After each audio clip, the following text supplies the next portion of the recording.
Hello dear students, welcome to this video.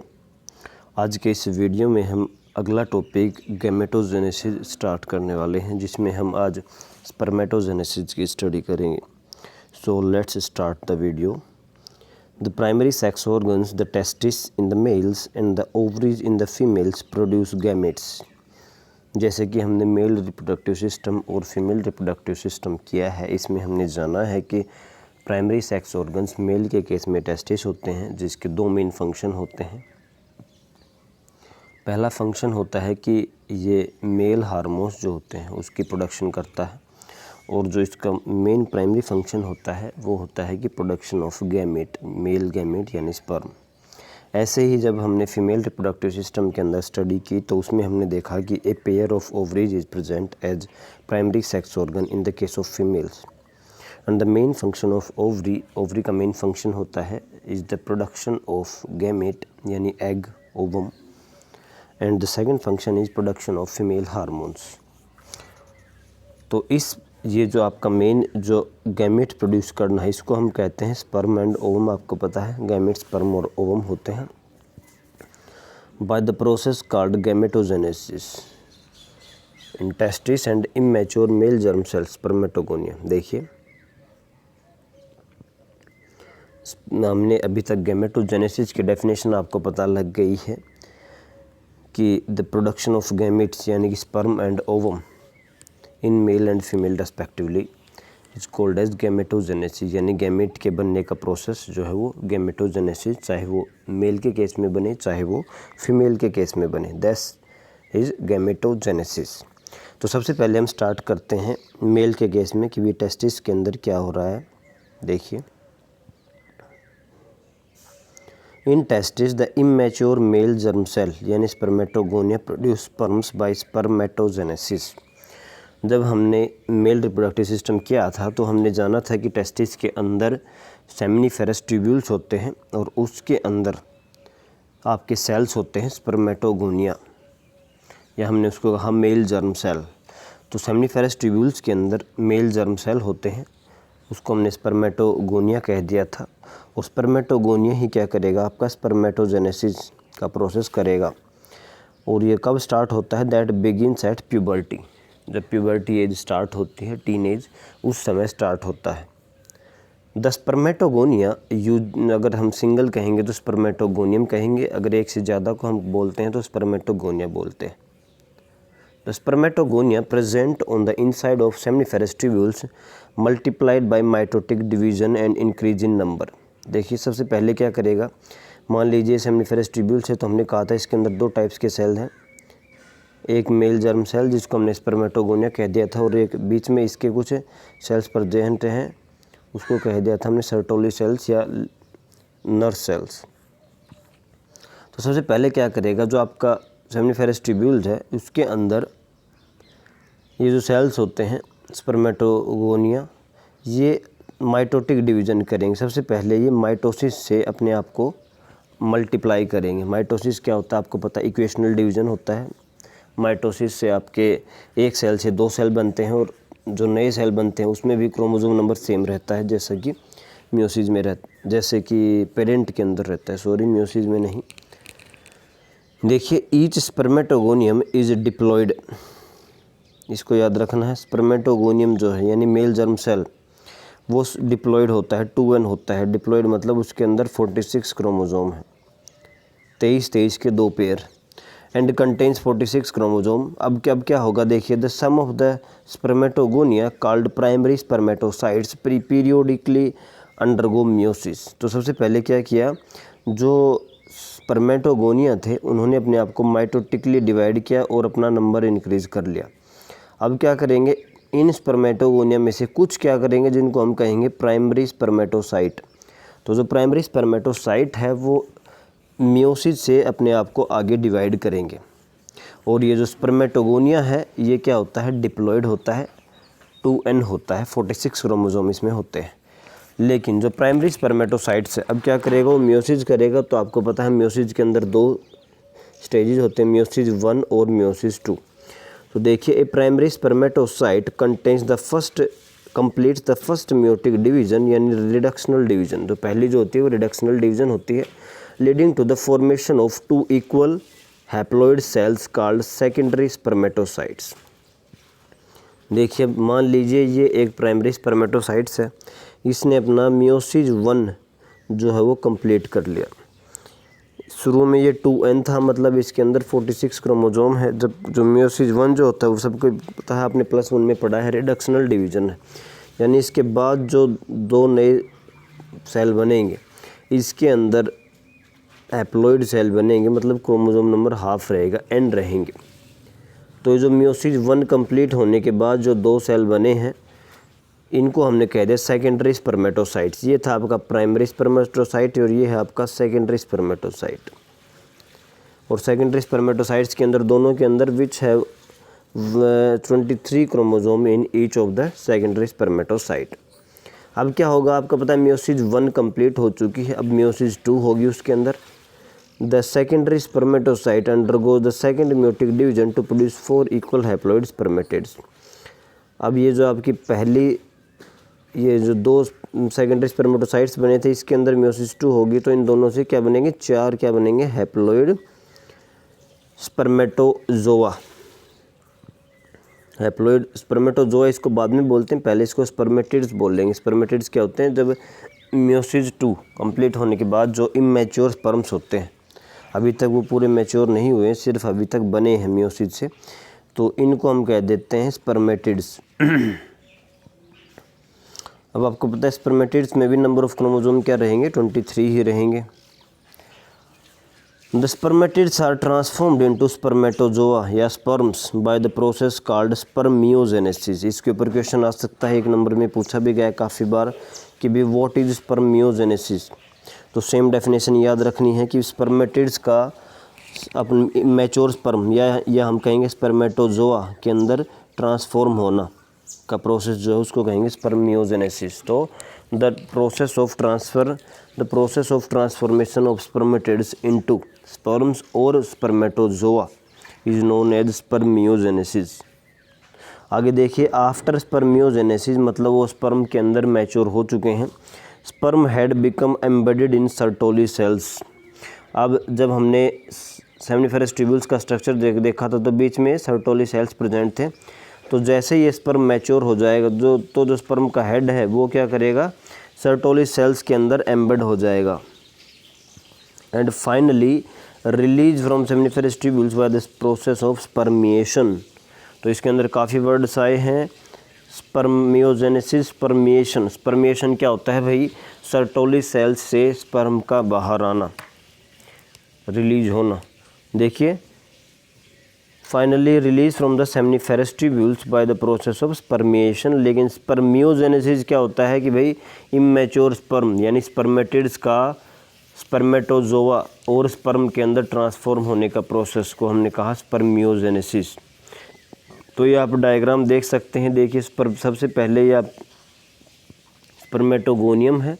Spermatogonium के बाद जो नए सेल्स बने हैं, मतलब जिसके अंदर मियोसिस फर्स्ट कंप्लीट हो चुकी है, वो प्राइमरी स्पर्मेटोसाइट्स। अब प्राइमरी स्पर्मेटोसाइट्स से जो कंप्लीट करके सेकेंडरी स्पर्मेटोसाइट्स और उसके बाद स्पर्मेटिड्स हैं और उसके बाद स्पर्मेटोजोआ है। देखिए स्पर्मेटोजोआ ने अपना हेड जो है वो इस वाले सेल के अंदर एम्बेड किया हुआ है, ये सर्टोली सेल्स है।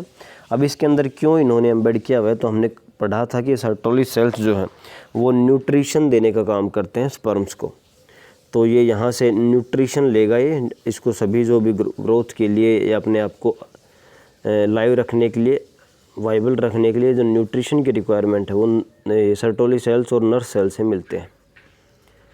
देखिए आगे, spermatogenesis starts at the age of puberty due to significant increase in secretion of gonadotropin releasing hormone GnRH। अब यदि हम बात करें कि भाई प्यूबर्टी एज के ऊपर ही आपकी स्पर्मेटोजेनेसिस स्टार्ट क्यों होती है, पहले क्यों नहीं होती, तो क्या होता है जब प्यूबर्टी एज के अंदर हार्मोनल लेवल चेंज होता है, कुछ हार्मोन्स इंक्रीज होते हैं, तो उस केस में एक हार्मोन है गोनेडोट्रोपिन रिलीजिंग हार्मोन GnRH, जो कि एक हाइपोथैलेमस जो आपकी ग्लैंड होती है उससे ये सीक्रेट होता है GnRH। पिट्यूटरी इसको स्टिमुलेट करती है तो क्या होगा, ये हाइपोथैलेमस हार्मोन जो है वो रिलीज होगा, इसका जो अमाउंट है वो बढ़ जाएगा। कौन सा? Gonadotropin releasing hormone.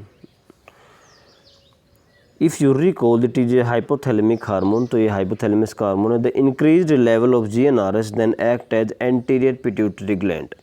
क्या होगा अब, ये जो ज़्यादा इंक्रीज होगा तो ये जो एंटीरियर पिट्यूटरी ग्लैंड है उसके ऊपर एक्ट करेगा एंड स्टिमुलेट सिक्रेशन ऑफ 2 गोनेडोट्रोपिन्स, और वहाँ से 2 गोनेडोट्रोपिन्स मतलब 2 हार्मोन्स को रिलीज करवाएगा पिट्यूटरी ग्लैंड से। कौन से हैं? ल्यूटिनाइजिंग हार्मोन और फॉलिकुलर स्टिमुलेटिंग हार्मोन। देखिए सबसे पहले क्या हुआ, जैसे प्यूबर्टी एज आई उस समय एक हार्मोन है GnRH, जिसको हम कहते हैं गोनेडोट्रोपिन रिलीजिंग हार्मोन, जो एक हाइपोथैलेमस का हार्मोन है, उसकी जो है वो रिलीज होना या सीक्रेट होना बढ़ जाता है, इंक्रीज हो जाता है। इसके कारण ये क्या करेगा, ये जो हार्मोन है वो एंटीरियर लोबो पिट्यूटरी ग्लैंड के ऊपर एक्ट करेगा और उसको स्टिमुलेट करके 2 गोनेडोट्रोपिन या 2 हार्मोन्स का रिलीज करवाता है। पहला है ल्यूटिनाइजिंग हार्मोन और दूसरा है फॉलिकुलर स्टिमुलेटिंग हार्मोन। अब क्या करेगा, जो ल्यूटिनाइजिंग हार्मोन है वो act at leading cells and stimulates synthesize and secretion of androgens. तो जो ये ल्यूटिनाइजिंग हार्मोन है ये लीडिंग सेल्स के ऊपर एक्ट करेगा। लीडिंग सेल्स को हमने एक और नाम दिया था इंटरसिस्टियल सेल्स, और ये कहाँ प्रेजेंट होते हैं, तो सेमनीफेरस ट्यूब्यूल्स के बीच में जो जगह होती है, इनके बीच में जो स्पेस होता है वहाँ पर सेल्स प्रेजेंट होते हैं, उनको कहा था लीडिंग सेल्स। तो अब क्या होगा, जो ल्यूटिनाइजिंग हार्मोन है वो क्या करेगा, जो लीडिंग सेल्स प्रेजेंट हैं सेमनीफेरस ट्यूब्यूल्स के बीच में, वो उनको स्टिमुलेट करेगा और उनसे सिंथेसाइज करवाएगा और उसके बाद सीक्रेशन करवाएगा। किसकी? एंड्रोजन्स की, जो मेल हार्मोन्स होते हैं उनकी। अब क्या होगा, मेल हार्मोन सीक्रेशन स्टार्ट हो चुका है, तो androgens in turn stimulate the process of spermatogenesis. तो जो एंड्रोजन्स होते हैं ये स्पर्मेटोजेनेसिस के प्रोसेस को स्टिमुलेट करेंगे और स्टार्ट करवाएंगे। अब देखिए FSH क्या करता है, FSH acts on Sertoli cells and stimulates the secretion of some factors which help in the process of spermiogenesis। तो देखिए LH का हमने स्टडी किया। LH मतलब ल्यूटिनाइजिंग हार्मोन क्या करता है, तो वो लीडिंग सेल्स के ऊपर एक्ट करता है और एंड्रोजन्स की सीक्रेशन करवाता है। उसके बाद एंड्रोजन्स स्पर्मेटोजेनेसिस को प्रमोट करते हैं।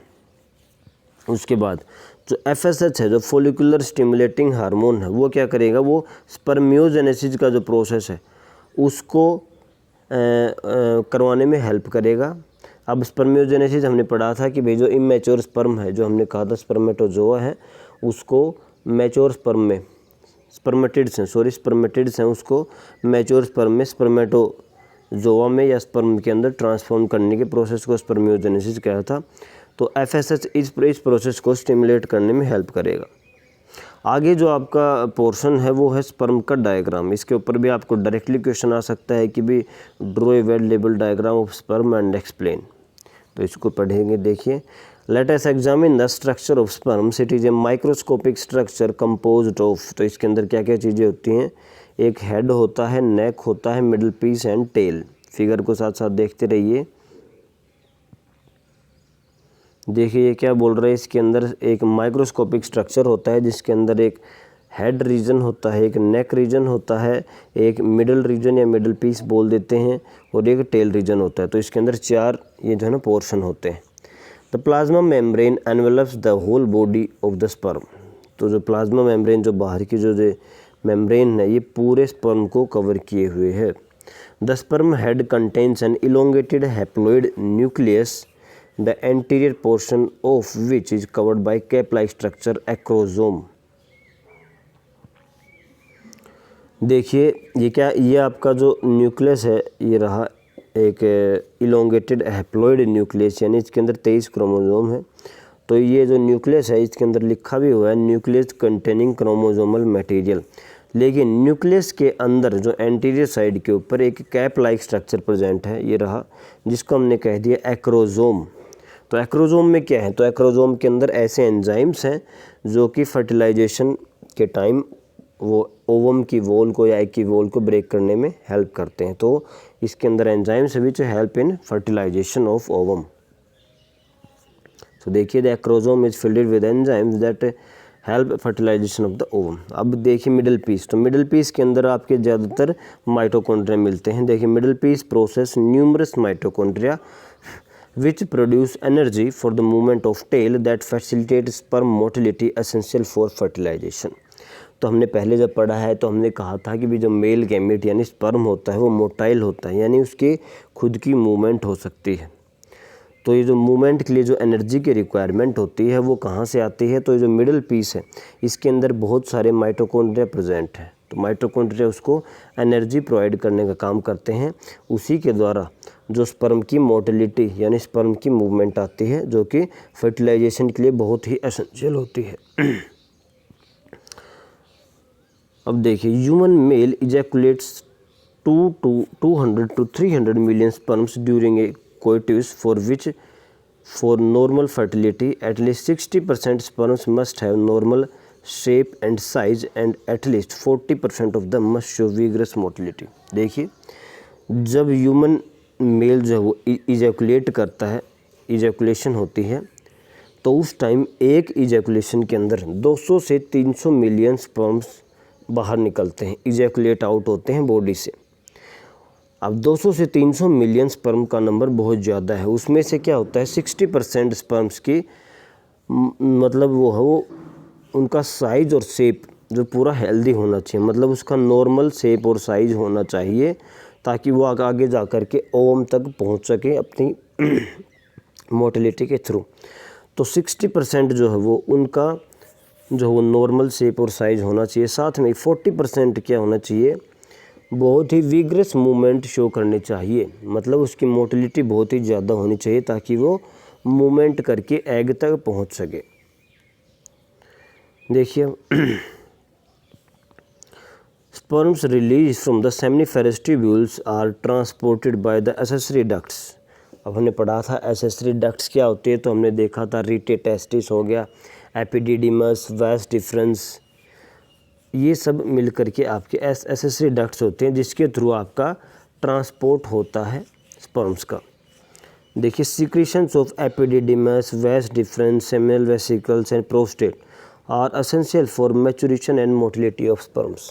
तो जो बाहर इजैकुलेशन होता है, जो इजैकुलेट आउट होते हैं, उसमें सिर्फ स्पर्म ही नहीं होते, स्पर्म सिर्फ उनका 10 to 15% पार्ट होता है। इसके अलावा ये जो बाकी जो हमारे मेल रिप्रोडक्टिव सिस्टम के अंदर ग्लैंड्स होते हैं, प्रोस्टेट ग्लैंड हो गया, काउपर्स ग्लैंड हो गया, सेमिनल वेसिकल हो गया, तो इसके सिक्रीशंस ज़्यादा होते हैं। इसके अंदर देखिए epididymis, vas deferens, seminal vesicle and prostate, इसके जो सिक्रीशंस होते हैं वो भी बहुत ज़रूरी होते हैं स्पर्म की मोटिलिटी और मैच्योरेशन के लिए। अब देखिए the seminal plasma along with the sperms. Seminal plasma क्या है, सेमिनल प्लाज्मा इनका सिक्रीशन जो है seminal vesicle, prostate gland, Cowper's gland, इन सब का सिक्रीशन उसको कॉन्स्टिट्यूट जो करता है सेमिनल प्लाज्मा। अब सेमिनल प्लाज्मा के साथ यदि स्पर्म मिक्स हो जाते हैं तो उसको हम कह देते हैं semen. The function of male sex accessory ducts and the glands are maintained by testicular hormones androgens. तो इनको सभी को इन फंक्शन करते रहने के लिए और इनको फंक्शनल रखने के लिए, और ये अपना जो मेल हार्मोन होता है, एंड्रोजन्स बोल देते हैं सभी को कॉमनली, तो ये सभी इनको मेंटेन रखने के लिए बहुत ही ज़रूरी होता है। तो ये था आपका स्पर्मेटोजेनेसिस का प्रोसेस। आई होप आपको समझ में आया होगा। यदि कोई डाउट हो तो आप कमेंट कर सकते हैं। और नेक्स्ट वीडियो में हम oogenesis यानी जो फीमेल गैमेट की फॉर्मेशन की प्रोसेस को हम पढ़ेंगे।